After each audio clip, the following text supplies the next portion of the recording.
அத்தியாயம் 8. ஏய், எவ்வளவு தூரம் கேக்குறேன், என்னடி கல்லு மாதிரி உட்கார்ந்திருக்க என்றவரின் பார்வை அங்கு கசக்கி கிடக்கும் பேப்பர் மீது பட்டது. என்னடி பேப்பர் இது என்றபடி அந்த பேப்பரை எடுத்து படித்தவரின் கண்களில் இருந்து கண்ணீர் வடிந்தது. அந்த காகிதத்துடன் அவரும் கீழே சரிந்தார். கீழே விழப்போகும் நிலையில் அவளை தாங்கி பிடித்தது ஒரு கரம். கலங்கிய கண்களுடன் இளைய மகளை ஏறிட்டார் அவர். மித்து, தட்டு தடுமாறி அழைத்தார். மா என்றவளுக்கும் என்ன செய்வதென்று தெரியவில்லை. அவளை இறுக அணைத்து கொண்டவரோ வாயை பொத்திக் கொண்டு கதறி அழுதார். ஐயோ, இப்படி பண்ணிட்டு போயிட்டாலே பாதுகத்தி, நம்மள அசிங்கப்படுத்திட்டு போயிட்டாலே. உன் அப்பா கிட்ட இதை எப்படி நான் சொல்லுவேன்? அவளுக்கு என்னடி குறை வச்சோம்? எங்களை இப்படி ஊர்க்காரங்க முன்னாடி சந்திச்சு இருக்க வச்சுட்டு போயிட்டாலே. பெத்த வயிறு பத்தி எரியுதுடி. நீ இன்னும் ஒரு வார்த்தை கூட சொல்லி இருக்க மாட்டேனே. நான் என்னடி பண்ணுவேன்? ஐயோ ஐயோ என நெஞ்சில் அடித்து கொண்டு அழுதார். அவளுக்கு எப்படி அவரை சமாதானம் செய்வதென்றே தெரியவில்லை. அவரின் சத்தம் கேட்டு உறக்கத்தில் இருந்த அனைவரும் ஒன்று கூடிவிட மாப்பிள்ளை வீட்டாருக்கும் இந்த செய்தி தீ போல் சென்று சேர்ந்தது. யோ பெரிய மனுஷா, வெளியே வாயா என்று மாப்பிள்ளை வீட்டார் வீட்டின் வெளியே நின்று சத்தம் போட்டனர். மித்துவின் தந்தையும் அனைவரும் வெளியே சென்றனர். யோ, எங்கேயா உன் பொண்ணு? விடிஞ்சா கல்யாணத்தை வச்சுக்கிட்டு இப்போ உன் பொண்ணு ஓடி போயிட்டாள்னு சொல்றீங்க? நீ எல்லாம் ஒரு பெரிய மனுஷனா? இந்த பொழப்புக்கு நீ எல்லாம் தூக்கு மாட்டி தொங்கலாம் என மாப்பிள்ளை வீட்டார் வாய்க்கு வந்தபடி பேசினர். பொறுமை இழந்தாள் மித்து. ஏய், இதுக்கு மேல ஒரு வார்த்தை என் அப்பாவை தப்பா பேசுனீங்கன்னா அவ்வளோதான் என தனது முடியை அள்ளி கொண்டையிட்டபடியே அவளும் எகிரி கொண்டு சென்றாள். யோ, என்னையா பொம்பளை பிள்ளைய பேச விட்டுட்டு வேடிக்கை பாக்குறியா? ஒருத்தி என்னன்னா ஊர்குட்டி கல்யாணம் பண்றப்போ எங்க மூஞ்சில கரிய பூசிட்டு போயிட்டா. இன்னொருத்தி அம்புடு பேர் முன்னாடி இப்படி மரியாதை இல்லாம பேசிட்டு இருக்கா. எங்களை பார்த்தா உங்களுக்கு எப்படி தெரியுது? ஏய், இப்பதான் சொன்ன மரியாதையா பேசுன்னு. என் அப்பாவை ஏதாவது பேசினா இங்க இருந்து ஒருத்தனும் உசுரோட போக மாட்டீங்க. இப்ப என்ன, அவ போயிட்டா, அதுக்கு நாங்க என்ன பண்ண முடியும்? இதுக்கு மேல இங்க நின்று யாரும் கத்திட்டு இருக்க கூடாது, அவ்வளோதான் என மித்து இன்னொரு பக்கம் கத்தி கொண்டிருந்தாள். மீரா, எதுவும் பேசாதடா, அமைதியா இரு என்று மகளின் கையை பிடித்தார் தந்தை. அப்பா, அவங்களெல்லாம் என்று அவள் எதையோ சொல்ல வந்தாள். ப்ளீஸ் மீரா, நீயாவது நான் சொல்றது கேளுடா, அவங்க பேசட்டும் ப்ளீஸ். அப்பா, நான் ப்ளீஸ்டா, அப்பா மேல ப்ராமிஸ், நீ எதுவும் பேசக்கூடாது. யோ, என்ன பேசி வச்சு நாடகம் போட்டுட்டு இருக்கீங்களா? வெக்கமா இல்ல உனக்கெல்லாம்? உன் பொண்ணுக்கு இந்த கல்யாணத்துல விருப்பம் இல்லைனா அப்புறம் என்ன கூந்தலுக்கு நீங்க கல்யாணத்துக்கு சம்மதம் சொன்னீங்க? இப்படி நம்ப வச்சு கழுத்தை அறுத்துட்டீங்களே. இந்த பொழப்புக்கு நீ எல்லாம் தூக்கு மாட்டிக்கிட்டு தொங்கிடலாம். உனக்கு என்ன கயிறா கிடைக்கல என்று ஒவ்வொருவரும் அவரை அசிங்கப்படுத்த மித்துவிற்கு தான் கோபம் கொப்பளித்து கொண்டு வந்தது. இருந்தும் அப்பாவின் வார்த்தைக்காக பல்லை கடித்து கொண்டு அமைதியாக நின்றாள். புஷ்பாவோ முந்தானையால் வாயை மூடியபடி ஒரு மூலையில் அமர்ந்து அழுது கொண்டிருந்தார். இப்படி ஒரு நிலை தனக்கு வரும் என கனவிலும் எதிர்பார்க்கவில்லை அவர். பாவம் மித்துவின் தந்தை மானஸ்தன் போலும் இதற்கு மேல் எதுவும் கேட்க முடியாது என்று எண்ணி விட்டாரோ என்னவோ. நெஞ்சை பிடித்து கொண்டு சாய்ந்து விட்டார். அப்பா என்று கத்திக்கொண்டு ஓடினாள் மீரா. மாரா, டே மாரா என கத்தினாள். அவனோ என்ன செய்வது என்றே தெரியாமல் நின்றான். டே மாரா, போய் வண்டி எடுத்துட்டு வா, ஃபாஸ்ட் என்றால் கூச்சல் போட்டு. பின் அவளும் அங்கு சுற்றியிருந்த உறவினர்களும் ஒன்று சேர்ந்து 10 நிமிடத்திற்குள் அவரை மருத்துவமனையில் சேர்த்து விட்டனர். மருத்துவமனை சுவற்றில் சாய்ந்தபடி புஷ்பா அழுது கொண்டிருந்தார். மாறனோ அங்கும் இங்குமாக நடந்து கொண்டிருந்தான். மித்துவோ அங்கிருந்த சேரில் தலையை குனிந்தபடி அமர்ந்திருந்தாள். இங்க மித்ரா யாரு? அங்கு வந்த நர்ஸ் ஒருவர் கேட்டார். நான் தான் என வேகமாக எழுந்தாள் மித்து. நீங்க தான் மித்ராவா? ஆமா, சொல்லுங்க நர்ஸ். உங்களை டாக்டர் கூப்பிடுறாங்க, சீக்கிரம் வாங்க. ஹா சிஸ்டர் என்றவள் டாக்டரை பார்க்க சென்றாள். எக்ஸ்கியூஸ் மீ சார் என்றபடி உள்ளே வந்தாள்.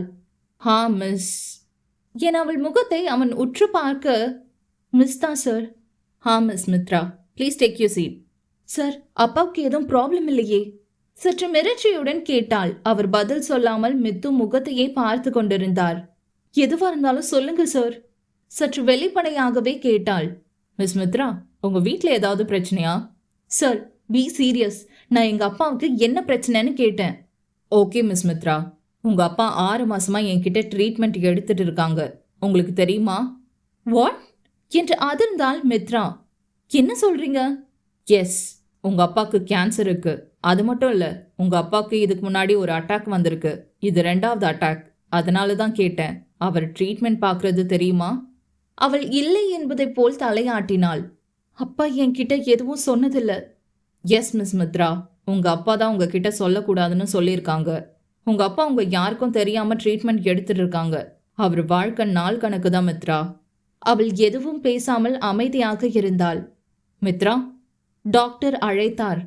ஹா, திடுக்கிட்டு நிமிர்ந்தாள் அவள். ஐயோ ஓகே.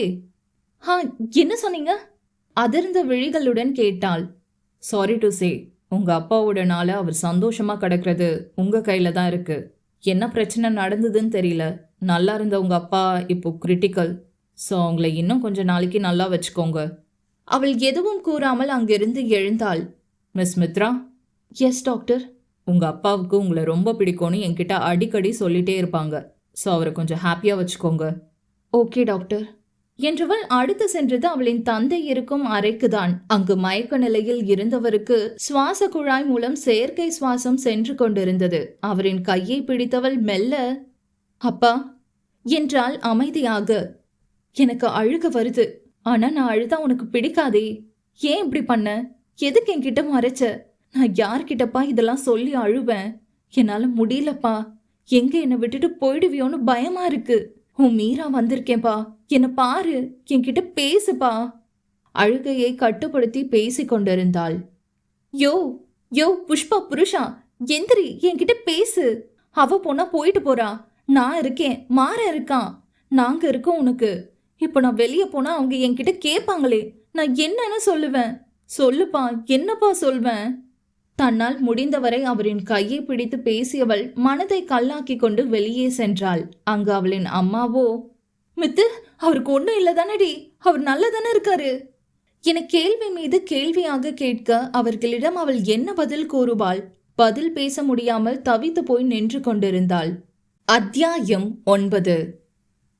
அப்பாவுக்கு ஒன்றும் ஆகல, சின்ன மயக்கம்தான் என்று பட்டும் படாமல் சொன்னவள் அவள் அமர்ந்திருந்த பழைய நிலையிலேயே போய் அமர்ந்து கொண்டாள். 2 மாதங்களுக்கு பிறகு தன்னால் முடிந்தவரை தந்தையை சந்தோஷமாக பார்த்து கொண்டாள் மித்து. அவரை ஒரு நாளும் வீட்டில் இருக்க விடாமல் எங்காவது அழைத்து செல்வாள்.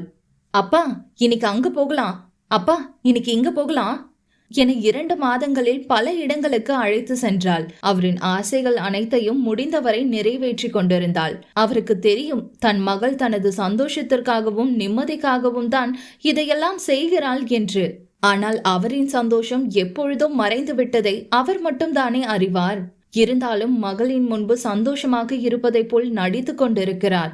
ஒரு நாள் கூட வீட்டில் தங்காதவள் இப்பொழுதெல்லாம் அவள் தந்தையை விட்டு விலகுவதில்லை. அன்று கண்ணை மூடி படுக்கையில் இருந்தார் மாணிக்கம். அப்பா இன்னும் சாப்பிடாம என்ன பண்றீங்க? நேரம் ஆச்சு, வாங்க வந்து சாப்பிட்டு மாத்திரை போடுங்க என்றால் அவருக்கு சுடு தண்ணி காய வைத்தபடி. மீரா அவர் கண்ணை மூடியிருந்த நிலையிலேயே அழைக்க, என்னப்பா என்றால் இவள் பணிவாக. இங்க வாடா பாசமாய் அழைத்தார் மாணிக்கம். சொல்லுங்கப்பா என அவர் அருகில் அமர்ந்து அவர் கைகளை பிடித்து கொண்டாள் மெத்து. அப்பாவை ரொம்ப பிடிக்குமாடா? என்னப்பா இப்படியெல்லாம் பேசுறீங்க? இந்த உலகத்திலேயே எனக்கு ரொம்ப ரொம்ப ரொம்ப பிடிச்சது உங்களை தான்ப்பா. எல்லாரும் தகரத்தை தங்கம்னு நினைச்சு அதை கொண்டாடுனாங்க. ஆனா அங்கேயே இருந்த வைரத்தை யாருக்குமே தெரியாம போயிடுச்சேடா. உன்னைய எல்லாரும் ஏறி மிதிச்சுட்டு போனப்போ இந்த அப்பாக்காக தானடா பொறுத்து போன. நான் எப்பவுமே பெருமையா சொல்வேண்டா செல்லம், நீ ஏன் பொண்ணுன்னு. அப்பா யார் என்ன வேணாலும் சொல்லட்டும், எனக்கு அதை பத்திலாம் கவலை இல்லப்பா. எனக்கு நீங்க மட்டும் போதும். நீங்க எப்பவுமே சந்தோஷமா இருக்கணும். இந்த அப்பாவுக்காக என்ன வேணாலும் செய்வியாடா? அப்பா ஏன் இப்படி கேக்குறீங்க? நீங்க என்ன சொன்னாலும் நான் கேட்பேன். அவர் கண்ணை திறந்து அவளின் தலையை கோதி கொடுத்தபடி பேசினார். மீரா கண்ணு, அம்மாவையும் மாரணியும் இனி நீதான் பாத்துக்கணும். அப்பா ப்ளீஸ்டா மீரா, அப்பா சொல்றத கொஞ்சம் அமைதியா கேளுடா. அவங்க உன் மேல கோபப்பட்டாலும் பொறுத்து போடா. என்னோட நம்பிக்கை எப்பவுமே நீதான்டா. அப்பா உனக்காக ஒரு பையன் பார்த்திருக்கேன்டா. அவள் அதிர்ச்சியாக தந்தையை பார்த்தாள். எனக்கு தெரியும்டா மீரா, உனக்கு இந்த காதல் கல்யாணம் எல்லாம் பிடிக்காதுன்னு. எனக்கு அந்த பையனை ரொம்ப பிடிச்சிருக்குடா. எப்பவோ போக வேண்டிய இந்த அப்பா உயிரை காப்பாத்தினதே அவன்தாமா. அவன் மட்டும்தான் உனக்கு நல்ல துணையா இருக்க முடியும். கண்டிப்பா ஒரு நாள் அவர் உன்னை தேடி வருவாரு. அன்னைக்கு நீ அவன் கூட போகணும், கல்யாணம் பண்ணிக்கணும் அவரை. அது உன் அப்பாவோட கடைசி ஆசைப்பா. ப்ளீஸ் அப்படிலாம் பேசாதீங்க என்று கண்ணீர் சிந்தினாள். என் மக பெண் சிங்கம், அவ அழுக மாட்டா, அழுகவும் கூடாது. அப்பாக்கு நீ அழுதா பிடிக்காது. அப்பா, நான் அழுக மாட்டேன்ப்பா, அழுகவே மாட்டேன். இந்த அப்பாவுக்காக அதை செய்வியா? அப்பா, நான் உங்களுக்காக என் உசிரையும் கொடுப்பேன். இனிமே இப்படி என்கிட்ட கேட்காதீங்க. இப்ப என்ன, கல்யாணம் பண்ணிக்கணும் அவ்வளவுதானே? சரிங்கப்பா, நீங்க சொன்ன மாதிரியே ஒருத்தர் வந்தா அப்ப நான் கொஞ்சம் கூட யோசிக்காம அவர் பின்னாடி அவர் கைய பிடிச்சுக்கிட்டே போறேன். நான் உங்க பொண்ணுப்பா. மீரா, அப்பாவுக்கு ஒரு சத்தியம் பண்ணுடா. நாளைக்கே எனக்கு என்ன ஆனாலும் நீ உன் அக்காவை எதுவும் பண்ணக்கூடாது. உன்னால அவளுக்கு எதுவும் ஆகக்கூடாது. அப்பா, இனிமே இப்படி பேசாதீங்க. உங்களுக்கு எதுவும் ஆகாது. ஆனா அவளை நான் சும்மா விட மாட்டேன்ப்பா, சும்மாவே விட மாட்டேன் என கைகளை கோபத்தில் மடக்கினாள். அவரும் மகளின் கையை எடுத்து தனது நெஞ்சில் வைத்து கொண்டார். மீரா, பா பா, என்னப்பாச்சு? பா சொல்லுங்கப்பா, பா ப்ளீஸ் பா, என்ன பாருங்க என்று கெஞ்சினாள். மீரா என்றவர் கண்கள் கலங்க நெஞ்சில் கையை வைத்துக் கொண்டு அவளை பார்த்தார். அப்பா, நெஞ்சு வலிக்குதான். மாறா, டே மாறா, இங்க வாங்க என சத்தம் கொடுத்தாள். அந்த சத்தம் கேட்டு மாறனும் அவளின் அன்னை புஷ்பாவும் பதறிக்கொண்டு அங்கு ஓடி வந்தார்கள். மீரா, சத்தியம் பண்ணு. அப்ப ஏன்பா இப்படி பண்றீங்க?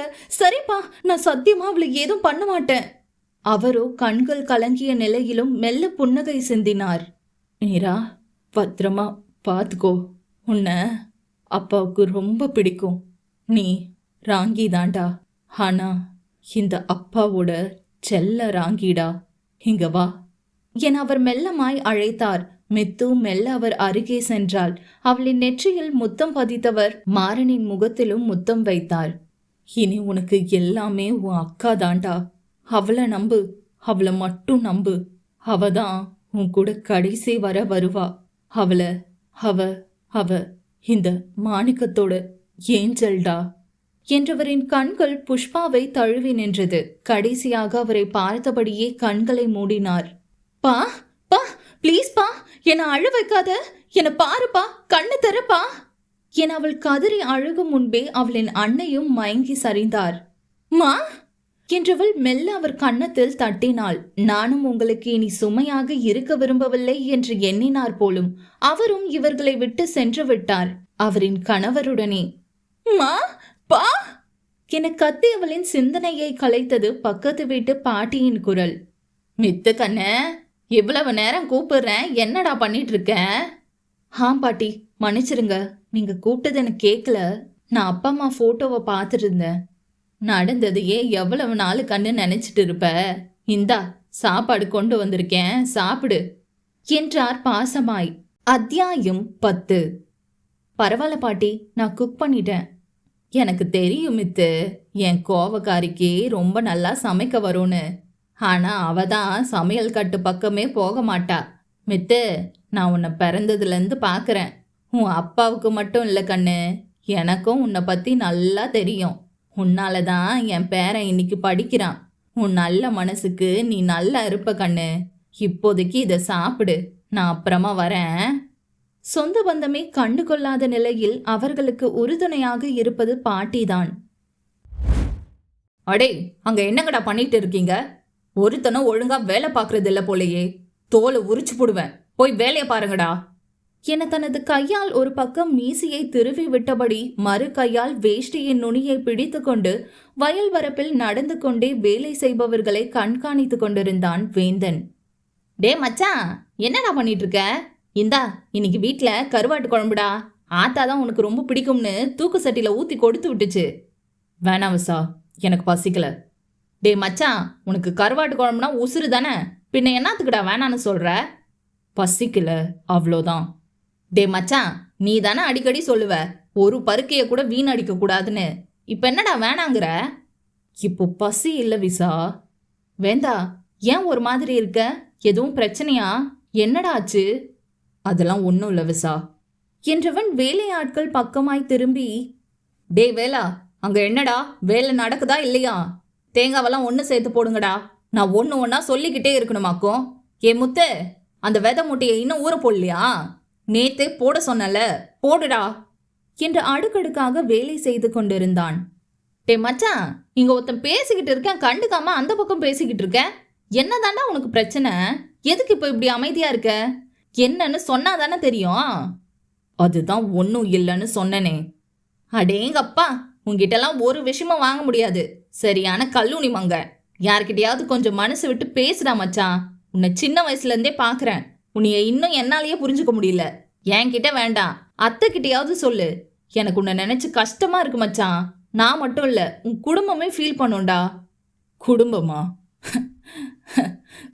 என கையை தட்டி கலகலவென சிரித்தான்.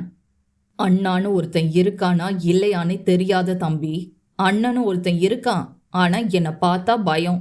அண்ணா கிட்ட பேசினா அப்பா திட்டுவாரோன்னு பயந்து பக்கத்திலே வர பயப்படுற தங்கச்சி. பாசமா வளர்க்க வேண்டிய பேரனை இன்னும் இவன் ஏன் இருக்கான்னு நினைக்கிற தாத்தா பாட்டி.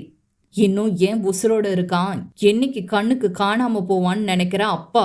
இவங்க எல்லாருக்கும் மத்தியில ஒரு உயிர் மட்டும்தான் எனக்காக கொஞ்சம் துடிக்கும்னா அது அம்மா மட்டும்தான்.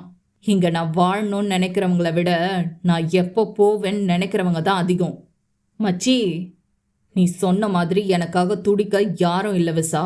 எனக்காக அழுக ஒரு உயிர் கூட இல்லை விசா. அவனின் வார்த்தையே சொன்னது அவன் எத்தனை வேதனையில் உள்ளான் என்பதை. வேந்தனை இறுக அணைத்து கொண்டான் விசா.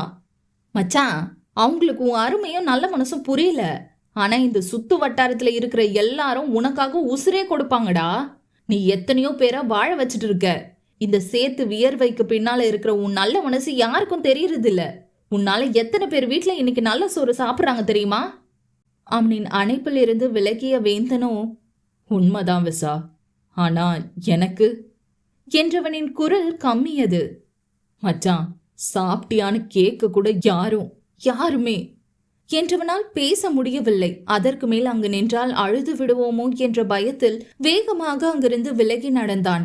விசாவுக்கு அவனின் நிலை கண்டு வருத்தமாக இருந்தது. பார்க்கத்தான் அவன் முரடன், ஆனால் அவன் இன்னும் பாசத்திற்கு ஏங்கும் குழந்தைதான் என்பதை பழகுபவர்களுக்கு மட்டுமே தெரியும். குடும்பம் இருந்தும் அனாதையாக இருக்கும் அவனின் நிலை யாருக்கும் வரக்கூடாது கடவுளே என்றுதான் அவனை காணும் ஒவ்வொரு நொடியும் வேண்டுவான். அவனை எவ்வளோ கஷ்டப்படுத்திட்ட. அவனுக்காக நீ ஒண்ணு செய். அவனுக்கு ஒரு நல்ல பொண்ணா கல்யாணம் பண்ணிவே. அந்த பொண்ணு அவனுக்கு நல்ல மனைவியா இருப்பாங்களோ இல்லையோ, ஆனா ஒரு தோழியா தாயா இருக்கணும். இதுவரை அவனுக்கு கிடைக்காத மொத்த பாசத்தையும் அவனுக்கு கொடுக்கணும் என்று வேண்டுதல் வைத்தவன் அவன் பின்னே ஓடினான். முன்னே சென்று கொண்டிருந்த வேந்தனின் எண்ணம் யாவும் முந்தைய நாள் நடந்த சம்பவத்தில் தான் இருந்தது. வேந்தன் தம்பி, நீ கண்டிப்பா நைட்டு நிச்சயத்துக்கு வரணும். கல்யாணம் சம்பந்தமான விஷயத்துக்கு நீ போக மாட்டேன்னு தெரியும் தம்பி. ஆனா கண்டிப்பா நீ என் பொண்ணு நிச்சயத்துக்கு வரணும். நீ கொடுக்கற பணத்தால தான்ப்பா என் பொண்ணு கல்யாணமே நடக்க போகுது. நீ இல்லாம அவளுக்கு ஒரு நல்ல விஷயமும் நடக்காது. நீ வரமாட்டேன்னு தெரிஞ்சுதான் மறுபடியும் கூப்பிட வந்திருக்கேன். நீ கண்டிப்பா வரணும் தம்பி என அவன் தோட்டத்தில் வேலை செய்யும் பெருமாள் இவ்வளவு கேட்டும் இதற்கு மேலும் வர விருப்பம் இல்லை என சொல்ல அவனுக்கு மனசு இல்லை. சரிங்க அண்ணே, நான் கண்டிப்பா வரேன். நீங்க போய் ஆக வேண்டியதை பாருங்க. தம்பி, நான் கண்டிப்பா வருவேண்ணே. நான் ஒரு முறை வாக்கு கொடுத்துட்டா அதை மீற மாட்டேன்னு உங்களுக்கு தெரியும் தானே. போங்க, நான் கண்டிப்பா வருவேன் என கை கூப்பி அனுப்பி வைத்தவனுக்கு அங்கு செல்ல விருப்பம் இல்லைதான். ஆனால் அந்த பெரிய மனுஷனிடம் மறுப்பு சொல்ல ஏனோ மனம் இடம் அளிக்கவில்லை. அந்த நிச்சயம் நடக்கவிருக்கும் வீடே ஒரு பக்கம் சீரியல் செட்டு பாட்டு எனவும், இன்னொரு பக்கம் பெண்களின் பொறாமை கலந்த புரணி பேச்சும், ஆண்களின் சரக்குடன் கூடிய ரகளை என சிறப்பாக நடந்து கொண்டிருந்தது. என்னதான் சரக்கை போட்டுவிட்டு இளம் கன்றுகள் ரகளை செய்தாலும் காளையை கண்டால் அடங்கிதானே ஆக வேண்டும். அந்த வீட்டின் முன்பு வந்து நின்றது வேந்தனின் ராயல் என்ஃபீல்ட். அவன் தனது பைக்கை ஓரம் நிறுத்திவிட்டு காப்பினை மேலே உயர்த்திவிட்டு வேட்டையின் ஒற்றை தலைவனை பிடித்தபடி அவன் உள்ளே செல்ல, அங்கு பட்டாம்பூச்சியாய் பறந்து கொண்டிருந்த கிராமத்து கிளிகளோ ஒரு பக்கம் வாயில் வாட்டர் ஃபால்ஸ் வடிய, இன்னொரு பக்கம் கொசு உள்ளே சென்று குடும்பம் நடத்தி குட்டி போட்டு வரும் வரை அவனின் ஆண்மையின் அழகை கண்டு வாயை பிளந்தபடி நின்றனர்.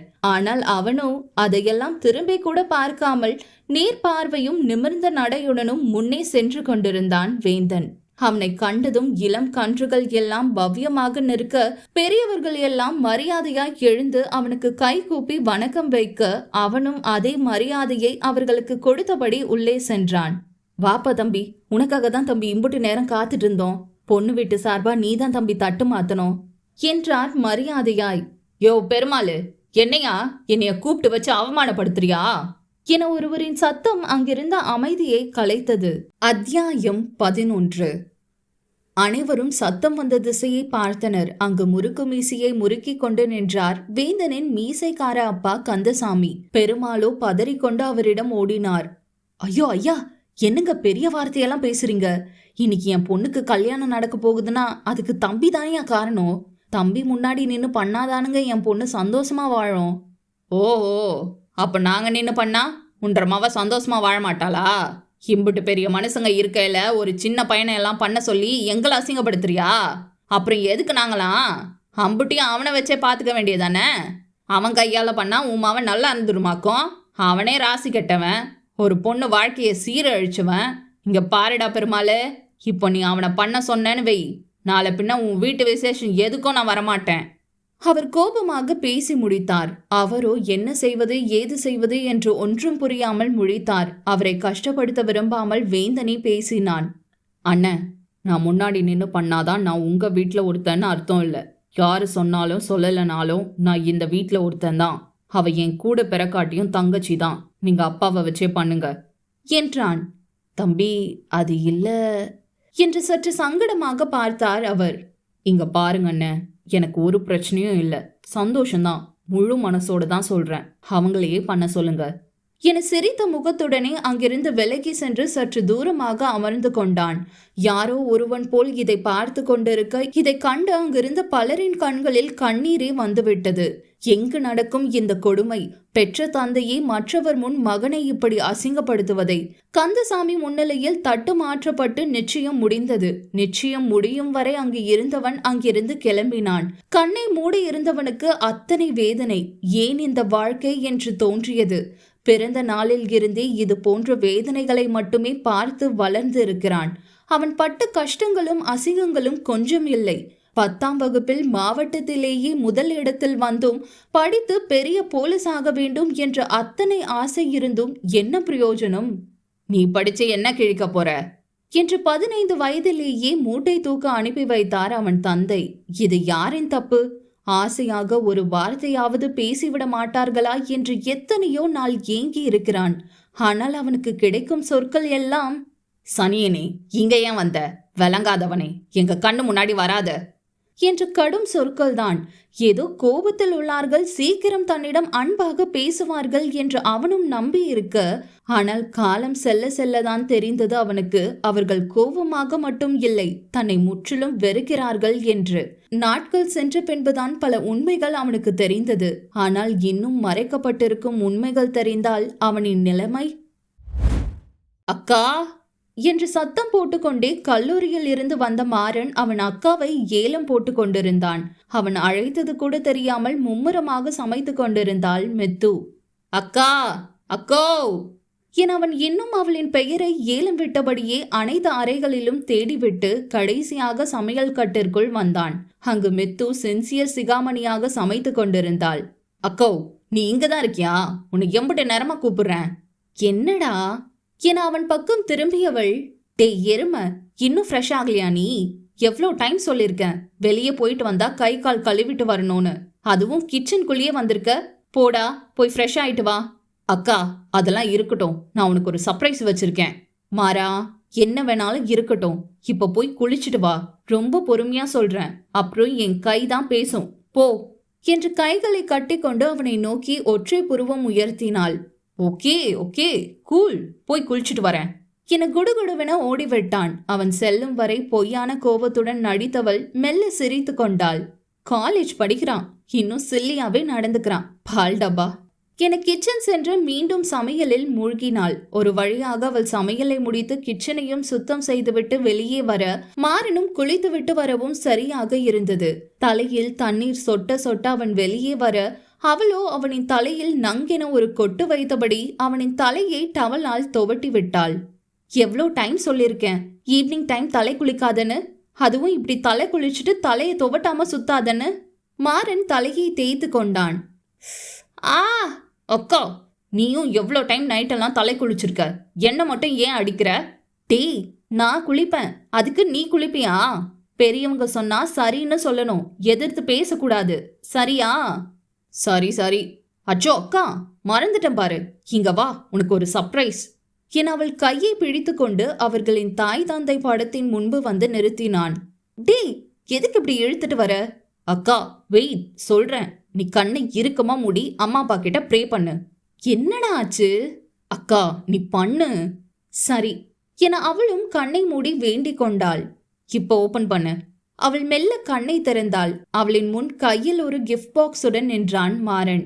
ஹே, என்னடா இது என அவள் ஆச்சரியமாக கேட்டாள். பிரிச்சு பாரு என அவள் கைகளில் திணித்தான் கிஃப்டை. பொறுமையாக அதை பிரித்தவளின் கண்கள் ஆச்சரியத்தில் விரிந்தது. அதில் மஞ்சள் மற்றும் கருப்பு நிறத்துடன் ஒரு அழகான காட்டன் சேலையும் அதன் மேல் ஒரு தங்க பிரேஸ்லெட்டும் இருந்தது. அதில் மீரா என சிறிதாக எழுதப்பட்டிருந்தது. அவள் மாறனை அதிர்ச்சியுடன் நோக்கினாள். நீ ஏன் இப்படி ஷாக் ஆகி பாக்குறன்னு எனக்கு தெரியும். உனக்கு எப்படி இவ்வளோ காசு, அப்புறம் இந்த பேர் எப்படி உனக்கு தெரியும்? இதுதானே உனக்கு தெரியும் தானே நான் ஒரு யூடியூப் சேனல் வச்சிருக்கேன்னு. அதுல எனக்கு 2 மில்லியன் சப்ஸ்கிரைபர்க்கா. அது மட்டும் இல்ல, அதுல நிறைய மணி ஏர்ன் பண்றேன். இவ்வளோ நாள் அது எடுக்காம இருந்தேன், இன்னைக்கு தான் எடுத்தேன். அதுல முதலா உனக்கு தான் இது வாங்கிட்டு வரேன். அது மட்டும் இல்ல, உன்னை அப்பா ஒரு தடவை மீரான்னு கூப்பிட்டதை நான் பார்த்துட்டேன் என பல்லை காட்டினான். இப்போ என்ன, நான் சந்தோஷத்துல உன்னை ஹக் பண்ணிக்கிட்டுமா, இல்ல ஆனந்த கண்ணீர் வடிக்கணுமா என வீராப்பாக கேட்டாலும் அவள் கண்ணில் மெல்ல கண்கள் கலங்கியதை அவளால் தடுக்கவா முடியும்? இதெல்லாம் அவன் பின்னால் மறைத்து வைத்திருக்கும் அடுத்த கிஃப்டினை எடுக்கும் வரைதான். அதை பார்த்தவள் கண்கள் இப்பொழுது வெளிப்படையாகவே கலங்கியது. கோபத்தில் கையில் வைத்திருந்ததை கீழே போட்டுவிட்டு அவள் அறைக்குள் ஓடிவிட்டாள்.